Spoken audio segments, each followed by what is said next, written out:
So mga Karsboy, gusto ko lang sa inyong ipakita yung Leo Palace na nirentahan ng company namin kung saan kami nakatira ngayon.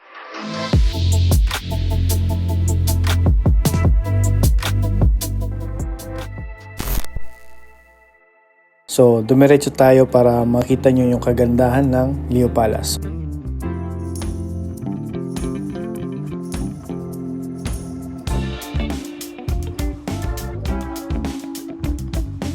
Kung nakikita nyo dito, dyan pwede natin i-park yung mga motor or bike natin.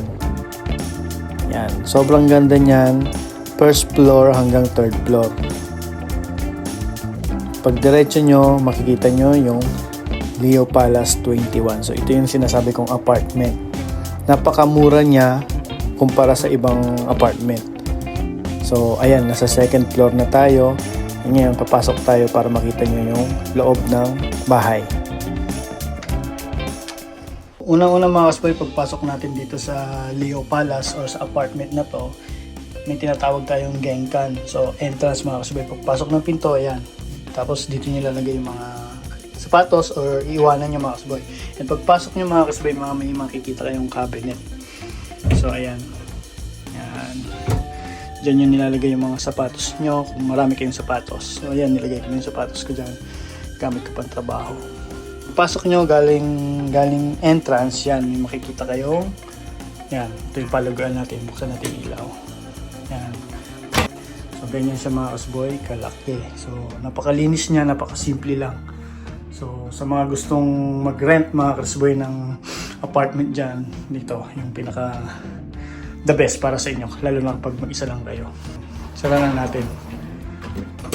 And pagpasok nyo mga Karsboy, meron tayong washing machine. Kasama na to mga Karsboy kapag mag-rent kayo sa Leo Palace. Dito sa kanan, may CR tayo. Yan. So napakaganda niya mga Karsboy. Napaka-simple lang, napakalinis. So yan yung CR natin. May bidet na din. So ayan mga Karsboy. Napakalinis niya mga Karsboy. Ganda siya. Pat ng CR mga Karsboy, lutuan. So ayan, napakalaki din niya. So nagustuhan ko dito mga kasboy kasi yung ibang Leo Palace talagang yung lutuan nila napakalit lang. So ito nagulat ako kasi malaki siya. So kapag magluto kayo, maghiwa kayo, may lagayan tayo dito mga kasboy ng mga iluluto natin. Dito yung lutuan mga kasboy. Electric siya mga kasboy. Yan din. Sa taas nito mga kasboy, lagayan natin ng mga sangkap natin sa pagluluto. Yan. Ulitin natin pagpasok, entrance. Ito yung genkan natin, yung lagay ng mga sapatos, yung pagpasok, yan, ito yung paliguan, ito yung washing, yung lutuan, at CR. So pag diniretso natin mga Karsboy, ito yung ref and Renji. So ang kagandahan mga Karsboy kapag mag-rent kayo ng Leo Palace, kasama na yung Renji, yung ref, yung washing, at may aircon na din, saka TV. And dito mga kasboy, may mga lagayan tayo ng mga gamit natin kung sakaling marami tayong gamit. So ayan. So pasok tayo mga kasboy sa kwarto. Yan. Pagpasok natin mga ka-rich boy, yan, may ano tayo, may rice cooker. Pero itong rice cooker mga kasboy sa akin to. Wala lang ibang lagayan dito at saksakan, kaya dyan dito ko nilagay. So ito yung sinasabi ko mga kasboy, may kasama tayong TV. Yan, kapag mag-rent kayo, kasama na yung TV and may kasama na rin wifi mga kasboy. Yan. Ito yung sinasabi ko, wifi. Kasama na yung mga kasboy. So ayan, may salamin din tayo sa tapat na to. Ayan, kung nakikita nyo si Rich Boy. Yan, sa tapat nyo. Kasama tayong salamin dito. And pagpasok nyo galing dito mga kasboy sa kwarto, may makikita kayong parang bodega. Yan. Yan, kung pwede kayong mga damit nyo, pwede nyong i-hanger dyan. Yan, dyan mga kasboy. Parang bodega na to mga kasboy. Pero kung dalawa kayo or tatlo kayo, pwede siyang gawing kwarto. Pero mas the best siya mga kasboy kasi kapag marami kayong damit, gawin nyo na lang bodega. Galing dito mga kasboy, meron tayong hagdanan dyan. Pag akyat nyo, pwede rin gawing kwarto yan mga kasboy. Pwede rin kayong matulog dyan. Ito yung cabinet natin mga kasboy.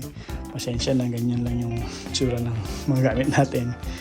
And hindi ko piniling matulog dyan mga kasboy. Mas pinili kong dito sa baba. Kasi kapag magsi-CR ako, tatayo ka lang, diretso ka lang doon sa CR. Kasi kapag dito ako mga kasboy, Kit baba pa ako, ayoko nang ganun mga kasboy. Yung aircon na sinasabi natin mga kasboy, kasama na yan sa pag nag-rent kayo. Yan. So ito yung may maliit tayong lamesa dito kapag tamang chill kayo, kakain or iinom yan. Tamang nood lang tayo ng Netflix yan, ganyan. So inuulit ko mga kasboy, recommended to sa mga naghahanap ng apartment. Leo Palace mga kasboy, Leo Palace 21, yan ang hanapin nyo. Yan. So lahat ng Leo Palace mga kasboy, hindi ganito yung itsura. May carpet tayo kung napapansin nyo, ayan. And kaya tayo may carpet mga kasboy kasi nasa second floor tayo. So ang purpose ng carpet mga kasboy, kaya nilalagyan ng carpet sa lahat ng dito sa second floor kasi kapag ka naglalakad kayo, hindi masyadong marinig yung lakad nyo. Pero kapag sa baba kayo nag-rent, walang carpet dun mga kasboy, talagang ano lang siya. Flooring lang talaga siya mga kasboy. Leo Palace 21 mga kasboy. So, recommended ko siya mga kasboy sa mga kung nag-iisa lang kayo. So, ayan, recommended ko siya sa inyo. Pero kung dalawa kayo mga kasboy, may kasama kayo or tatlo kayo, medyo hindi siya recommended kasi masyado siyang maliit. So, mga kasboy, ito yung Leo Palace dito sa ito yung Leo Palace dito sa Nabari City. So, lahat ng Leo Palace mga kasboy, hindi ganito yung itsura. So, iba-iba din mga kasboy.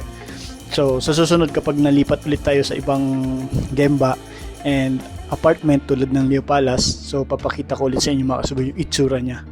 Kasi ito mga kasboy, first time kong makakita ng ganitong style ng Leo Palace. Kasi karaniwan na tinitirahan namin, hindi talaga ganito mga kasboy. So, ito, first time ko sa ganito mga kasboy na nag-rent. So, yung company namin mga kasboy yung nag-rent nito and libre na yon. And tatlo kaming magkakasama mga kasboy, 2 Hapon, tapos nag-iisa lang akong Pilipino. So, tag-iisa kaming kwarto or Leo Palace apartment. So, yung company yung nagbabayad sa amin nito, libre na lahat. May Renji, may ref, may washing, may aircon, may TV, tapos may wifi na din. So, wala na kayong poproblemahin kapag sa ganito kayo rent mga kasboy. So, ang kailangan nyo na lang yung mga gamit nyo kung sakaling ganito talaga yung gusto nyong rentahan. So, ayan lang mga ka-rich boy. And ayan, yung trabaho pala namin mga kasboy, paiba-iba. So, almost 9 years na rin ako sa company namin and 9 years na rin akong ganito yung sistema namin mga kasboy. Palipat-lipat kami sa ibang lugar dito sa Japan. Nung nakaraan, nasa Nara City kami. So, ibang Leo Palace din mga kasboy. Ibang style din yung pinagrentahan namin doon. Pakalipat lang namin nung isang araw dito sa Miken, Nabari City mga kasboy. So ito yung Leo Palace naman na pinagrentahan namin. So iba yung style niya. So susunod mga kasboy, papakita ko sa inyo yung Leo Palace na hindi ganito yung style. 9 years na tayo sa company mga kasboy and yung sistema ng trabaho ko is palaging ganito mga kasboy. Yung routine, kapag magtatrabaho kami sa iba't ibang lugar dito sa Japan, ganito yung nirerentahan naming apartment or Leo Palace. So, ayun lang mga kasboy, hanggang dito na lang yung vlog natin. Thank you for watching.